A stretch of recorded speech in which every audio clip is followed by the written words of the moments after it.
Allah tuh memang pengen mudahin kalian. Allah tuh nggak suka menyusahkan kalian. Kita sendiri aja yang nyari kesusahan. Kita sendiri yang nyari ribet. Allah tuh carinya yang mudah-mudah aja buat kita. La yukallifullahu nafsan illa usaha. Salat nggak bisa berdiri, duduk nggak bisa duduk, berbaring nggak bisa tepat waktu, dijamak, buru-buru, dikosor, lupa diqadha, tapi jangan istiqomah. Setiap hari qadha subuh. Nah, ini istiqomah. Ini artinya teman-teman, Allah tuh pengen memudahkan kita zikir. Tapi jangan mentang-mentang Allah memudahkan kebaikan untuk kita, lantas kebaikan itu jadi bernilai murah bagi kita. Enggak. Sesuatu yang mudah di sisi Allah tidak selalu murah. Itu kan mindset manusia ya. Yang mudah itu jadi murah kan, yang susah itu jadi berharga mahal, yang langka makin mahal, makin langka makin mahal. Allah enggak kayak gitu. Matematika Allah bukan makin langka makin mahal. Justru makin dekat kepada Allah, walaupun itu mudah, maka itu makin mahal. Sekedar mengatakan Masya Allah, itu tuh mahal banget. Sekedar mengatakan Bismillah, itu tuh mahal banget. Tapi mudah Ustadz, semua orang bisa lakuin. Gak apa-apa, karena ketika dia melakukan itu gak akan mengurangi hak kita. Itulah bedanya dunia dengan akhirat. Dunia kalau orang dapat, bagian kita berkurang. Akhirat orang dapat, bagian kita sama sekali tidak terganggu. Malah kalau orang dapatnya lewat kita, bagian kita bertambah. Kalau dunia susah hitung-hitungan kayak gini, karena memang kecil, direbutin rame-rame. Akhirat itu besar, direbutin sedikitan. Kata ulama, dunia itu nikmat yang sedikit direbutin rame-rame. Akhirat nikmat yang banyak direbutin sedikitan, sehingga tidak akan pernah berkurang, apalagi menjadi persaingan yang tidak sehat. Zikrullah, sehingga Allah mengatakan uzkurullaha zikran katsira.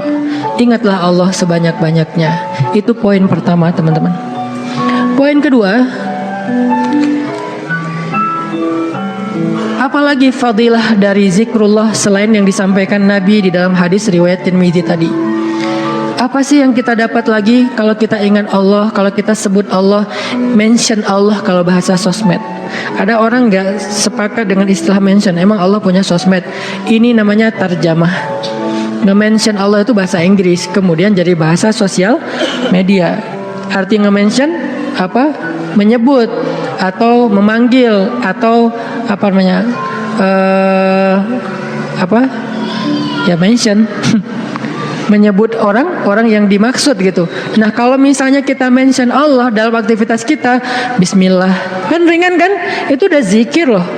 Jangan berpikir zikir itu hanya sekedar Subhanallah, Subhanallah, Subhanallah, Subhanallah. Enggak, zikir itu yang disebut dengan qiyaman, wa qu'udan, wa ala junubihim, dalam keadaan berdiri, dalam keadaan duduk, dalam keadaan berbaring.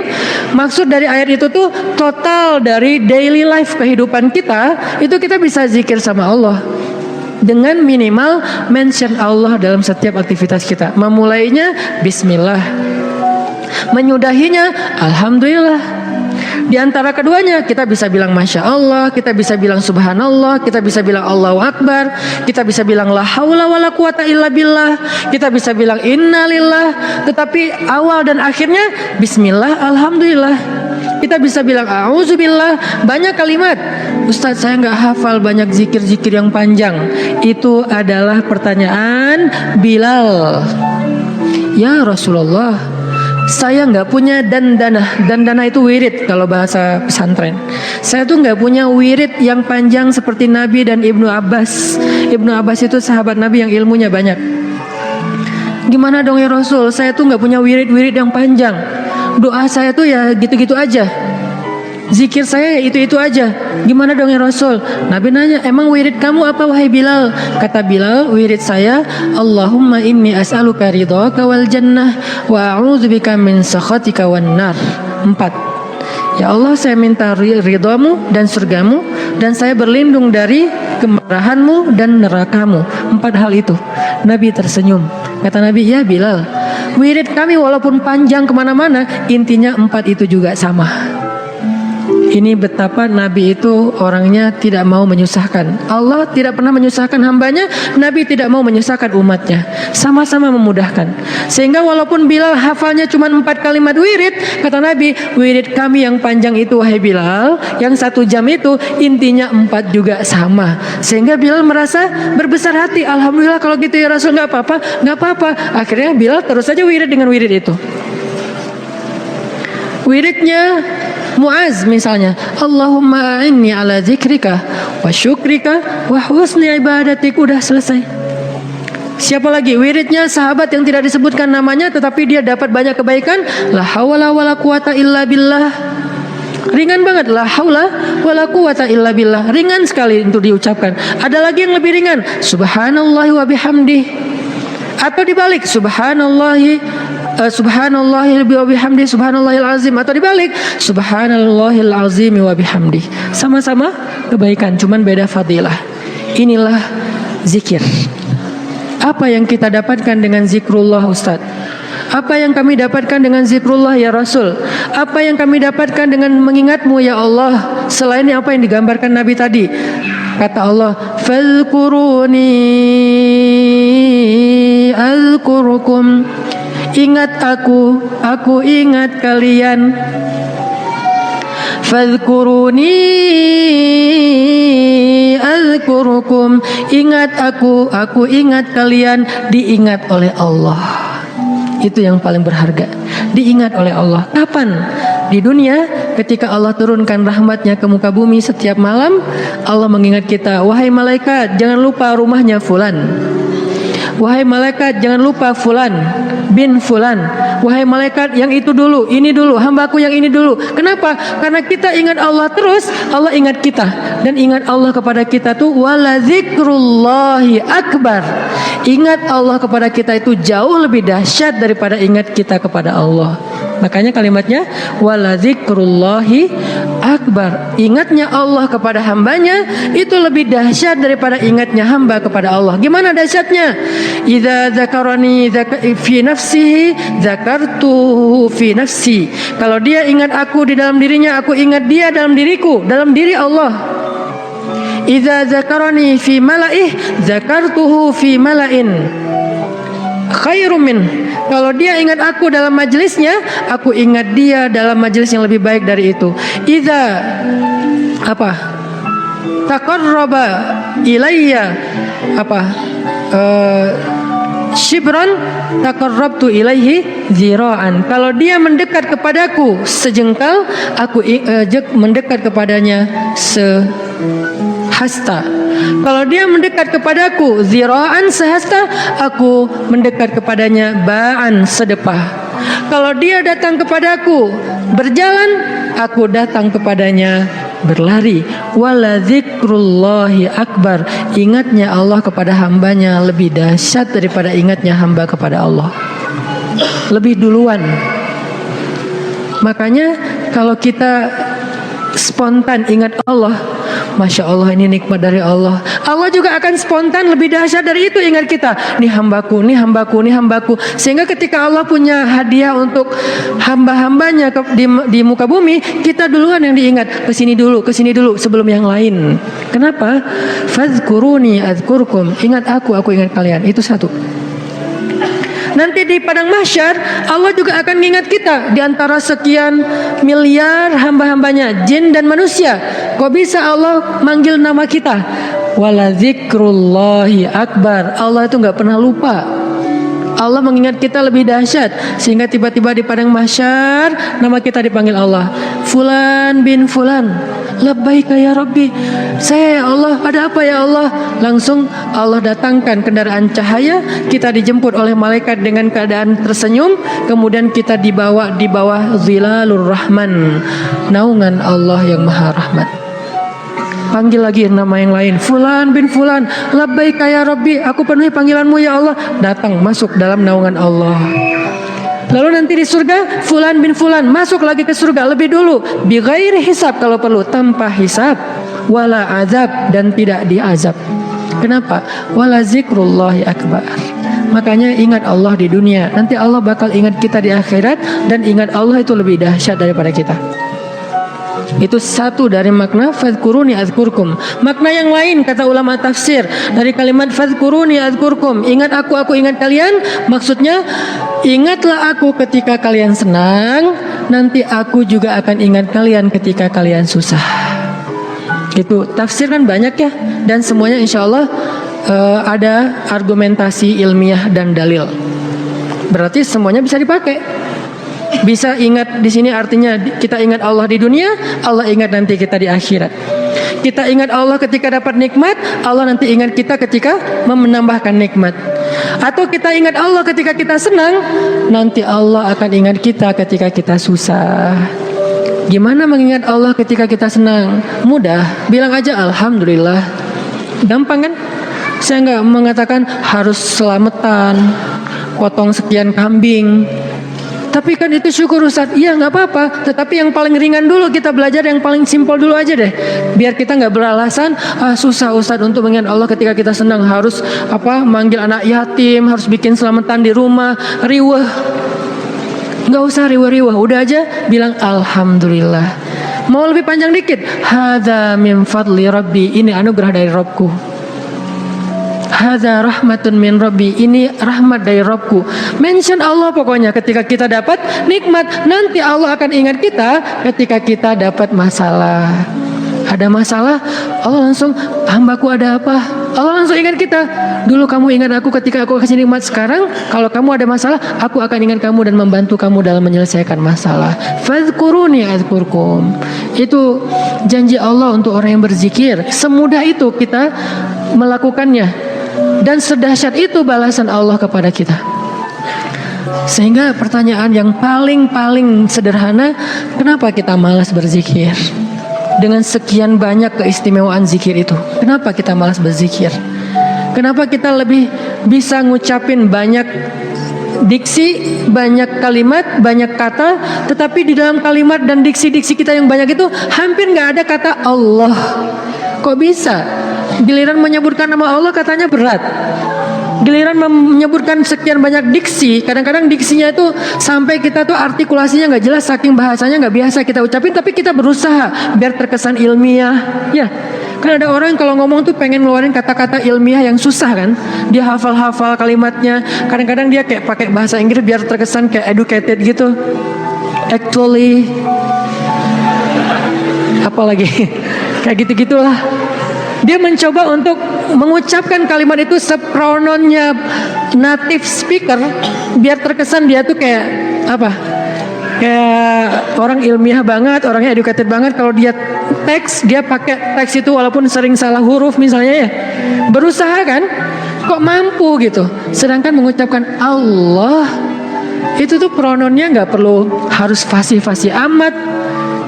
Kalaupun kita salah mengucapkan Allah jadi Allah, karena mungkin kita nggak terbiasa mengucapkan lafzul jalal dengan tafkhim, tetap Allah faham. La tahzan, jangan berkecil hati. Allah faham, karena lafzul jalalah dari kata Allah ini mau digimana-gimanain juga tetap bermakna Allah. Alif lam lam ha. Hilangin alifnya, tinggal lillah. Artinya milik Allah. Hilangin lam pertamanya, bacanya lahu, milik dia, yaitu Allah. Hilangin lam keduanya, tinggal hu, dia satu-satunya, yaitu Allah juga. Jadi tetap bermakna Allah. Sehingga apa susahnya kita bilang Allah? Apa susahnya kita bilang bismillah? Padahal semua kalimat-kalimat yang berbahasa Sanskerta lah, Inggris lah, Latin lah, apalah bisa kita ucapin. Saya sebagai orang Aceh berusaha untuk menghafal beberapa vocab sampai bisa ngerti bahasa Sunda. Kenapa? Biar nyambung pas ngomong. Kenapa kita nggak mau nyambung dengan Allah? Kalau saya pakai ngeluarin diksi-diksi nyundanya kan jadi kesannya kayak nyambung, akrab. Itu kan bahasa cara kita mengakrabi diri dengan orang-orang yang kita ajak bicara. Kalau kita ngomong dengan orang Jawa, kita mencoba untuk semedok-medoknya biar agak natif Jawa. Ketika kita ngomong sama misalnya orang Medan, kita berusaha untuk gaya-gaya Medan. Kita ngomong dengan orang Padang, kita gaya-gaya Padang. Dengan orang Betawi, gaya Betawi. Kemarin saya ceramah di Malaysia, berusaha untuk Melayu. Yang keluar Ipin Upin.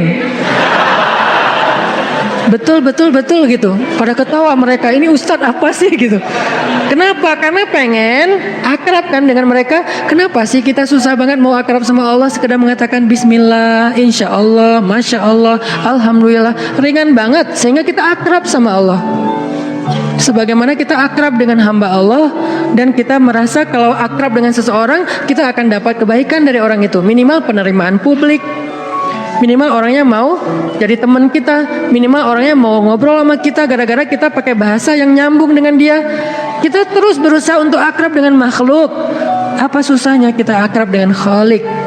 Padahal Allah nggak membuat syarat yang rumit agar kita akrab dengan dia. Enggak. Akrab dengan cewek itu susah, nggak modal. Berapa kali traktir belum akrab juga. Hujan-hujanan kayak film India ya, nggak akrab juga. Udah jadi first liker sekian tahun, nggak akrab juga, nggak di fallback. Itu susah, mau akrab dengan manusia itu susah. Tapi Allah yang jauh lebih berharga daripada apapun memudahkan kita akrab dengan dia. Ketika kita bilang bismillah, Allah langsung ingat kita. Allah nggak bilang, lu siapa? Enggak. Kita bilang insya Allah, emang kita kenal? Enggak, Allah nggak ngomong kayak gitu. Manusia yang kayak gitu. Ketika kita mention dia kadang-kadang kayak apaan sih gitu, sok kenal, sok dekat gitu kan. Kalau Allah nggak apa-apa, kita sok-sokan. Saya akrab banget sama Allah, nggak apa-apa, Allah senang digituin. Artinya udah dimudahin banget sama Allah. Apalagi sih yang bikin kita nggak mau berzikir? Udah banyak banget janji-janji Allah yang hebat tentang zikir. Apalagi yang membuat kita terhalang dari zikrullah. Ini poin kedua, bahwa ternyata keutamaan zikir itu luar biasa, termasuk fazkuruni azkurkum. Poin ketiga, gimana cara kita berzikir dalam kehidupan sehari-hari kita? Apakah harus selalu dengan verbal? Subhanallah, masya Allah dan seterusnya? Ya, verbal. Apakah harus ada yang lain? Banyak. Zikir itu bisa verbal. Zikir itu bisa pikiran. Ketika kita mengingat Allah, ketika kita berprasangka yang baik tentang Allah, itu namanya kita berzikir. Karena arti zikir itu bisa menyebut, bisa mengingat.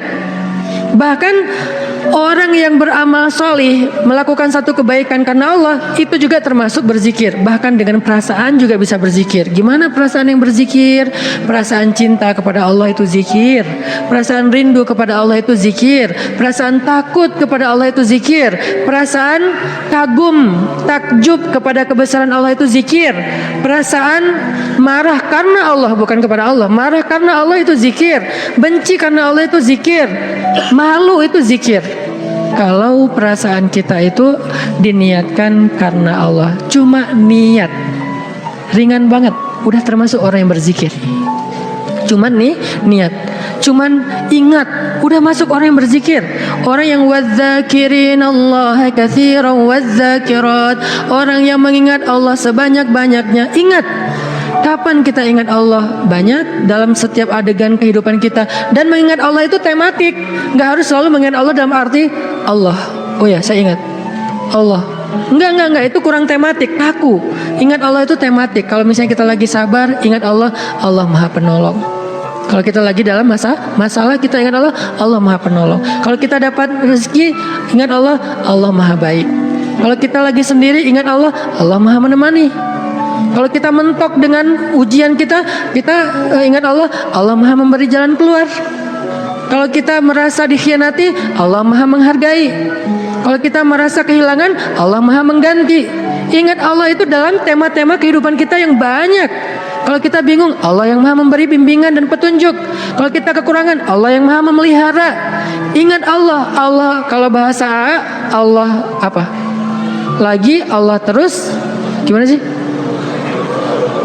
Allah dulu, Allah lagi, Allah terus. Ya gitu deh pokoknya. Allah dulu, Allah lagi, Allah terus. Semudah itu mengingat Allah. Jadi nggak perlu ribet. Kita nggak perlu mention Allah pakai underscore terus lupa di depannya ntar ketukar sama yang fake. Nggak gitu kan ya? Itu mah sosial media. Kalau kita nggak tahu dan nggak hafal akunnya, apalagi nggak follow, nggak akan dimunculin kan pas kita ngetik gitu kan? Tersalah lagi, udah capek-capek story ternyata salah dan nggak bisa diedit, akhirnya hapus semua. Allah tuh nggak kayak gitu, gampang. Ingat aja. Ketika kita ingat Allah, saat itu juga Allah ingat kita. Ana inda dhanni abdi bi, aku tergantung prasangka hambaku kepadaku. Jadi kalau kita pengen Allah ingat kita, ingat Allah. Langsung saat itu juga Allah ingat kita. Langsung. Sehingga ketika Nabi dan Abu Bakar terkurung di dalam gua Thur, Abu Bakar sempat lupa, manusiawi. Gara-gara khawatir terhadap keselamatan Nabi, Abu Bakar mengatakan, ya Rasulullah kita cuma berdua. Lupa, harusnya bertiga. Ya Rasulullah kita cuma berdua, ya Rasulullah kita cuma berdua. Musuh kita banyak, gimana ini? Nabi mengatakan, ma dhannuka bisnain, Allahu salisuhuma. Kenapa kamu pikir berdua ya Abu Bakar? Bukankah Allah yang ketiga? Baru kalau udah ingat Allah, la tahzan, innallaha ma'ana. Udah gak usah khawatir Abu Bakar, Allah bersama kita. Ketika Nabi berprasangka Allah bersama kita, maka Allah persis seperti persangkanya bahwa Allah bersama mereka. Langsung Allah palingkan wajah musuh-musuhnya dari melihat ke bawah. Nggak ngelihat ke bawah, ke semua arah dilihat kecuali ke bawah. Ngelihat ke atas, ada nggak di tebing atas? Nggak ada. Ngelihat ke depan, di balik bukit ada nggak? Nggak ada. Ngelihat ke kiri, di sebelah sana ada nggak? Nggak ada. Lihat ke kanan, di ujung sana ada nggak? Nggak ada. Di belakang, mungkin mereka udah lari, nggak ada. Semua arah dilihat, tapi ke bawah nggak. Kenapa? Allah yang mengarahkan pandangan mereka. Kenapa Allah arahkan pandangan mereka? Karena Allah terlibat dalam urusan itu. Kenapa Allah terlibat? Karena hambanya berprasangka Allah bersama kita. Ada riwayat mengatakan muncul laba-laba bikin sarang. Ada riwayat mengatakan muncul merpati bikin sarang di situ. Tetapi riwayat yang paling kuat, walaupun kita respect dengan semua pendapat ulama, tapi yang paling kuat di antara semua pendapat itu, memang Allah palingkan wajah mereka untuk tidak melihat ke bawah. Padahal kalau mereka ngeliat gini aja, nggak usah ngintip jauh-jauh, cuman gini doang, udah kelihatan tuh di bawah. Karena guanya bukan gua, lubang kecil. 2 orang duduk di situ sempit. Kalau mereka ngeliat ke bawah kayak gini, gua tahu nih, ini kaki siapa nih? Ketahuan, kelihatan. Kenapa sih nggak ngeliat ke bawah? Padahal ngeliat ke bawah itu sesuatu yang paling mudah dan kita sering banget ngeliat ke bawah. Tapi di waktu itu benar-benar nggak kelihatan ke bawah. Semua ngelihat muter sampai mereka munyer, sampai mereka pusing. Tapi ke bawah nggak. Luar biasa ya. Berarti Allah bersama Nabi dan Abu Bakar. Kenapa? Karena Nabi mengatakan Allah bersama kita. Jadi saat kita ingat Allah, saat itu juga Allah ingat kita. Sehingga teman-teman, poin ketiga ini mudah-mudahan menjadi penyempurna dari booster kita, 1 hour booster, bukan 1 minute mungkin, tentang amalan yang paling baik, amalan yang paling istimewa, amalan yang paling disukai Allah, amalan yang paling berharga, yaitu zikrullahi ta'ala, menyebut nama Allah, mengingat Allah, berserah kepada Allah subhanahu wa ta'ala. Mudah-mudahan kita termasuk orang yang bisa banyak zikir setiap harinya. Kalau lagi sedih, panggil Allah, ya Allah saya lagi sedih. Sebelum kita panggil, ya netizen, panggil Allah dulu. Jangan panggil netizen, karena dia tuh sok tahu, sok benar. Maha tahu, kalau mau bilang maha nggak boleh. Sok tahu, sok benar, benar terus, nggak pernah salah. Kita yang salah, dan dia lebih tahu masalah kita daripada kita sendiri. Nah itu netizen. Makanya jangan ngomong ke netizen, jangan ngomong ke grup dulu. Teman-teman, geng, aku lagi ada masalah nih. Sebelum ke yang lain, bahkan sebelum ke pasangan halal kalau kita udah punya pasangan, sebelum kita ke orang tua kalau kita masih punya orang tua, bilang ya Allah. Harus Allah dulu. Kenapa? Karena cuma Allah yang tahu jawabannya. Yang lain itu nggak tahu kalau Allah nggak ngasih tahu. Dia tuh nggak tahu, terbersit pun nggak di kepala dia kalau Allah nggak titip di kepala dia untuk kita. Jadi Allah dulu, ya Allah, saya lagi ada masalah. Ya Allah, hutang saya gede. Ya Allah, saya baru ditolak. Ya Allah, saya baru ditinggalin. Ya Allah, saya dimarahin. Ya Allah, ya Allah, ya Allah, ya Allah. Panggilan yang paling istimewa, ya Allah, sebelum yang lainnya.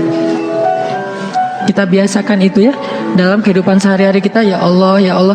Jadi kayak akrab gitu sama Allah. Mudah-mudahan dengan kita akrab, Allah juga sayang sama kita. Sehingga kalau kita lagi lemah, setan datang ngegodain kita untuk berbuat dosa, gak berkuasa, kita nolak hawa nafsu, Allah yang nyelamatin kita, bukan diri kita. Kenyataannya manusia itu dhaifa, lemah. Lalu datang setan ngegoda-godain kita kayak berat banget, nggak mampu, Allah yang akan nolongin kita. Hampir tergelincir ke jurang neraka, Allah yang nyelamatin kita, narik kita. Hampir meninggalkan kewajiban, malas-malasan, Allah yang nguatin kita. Kalau Allah sayang sama kita.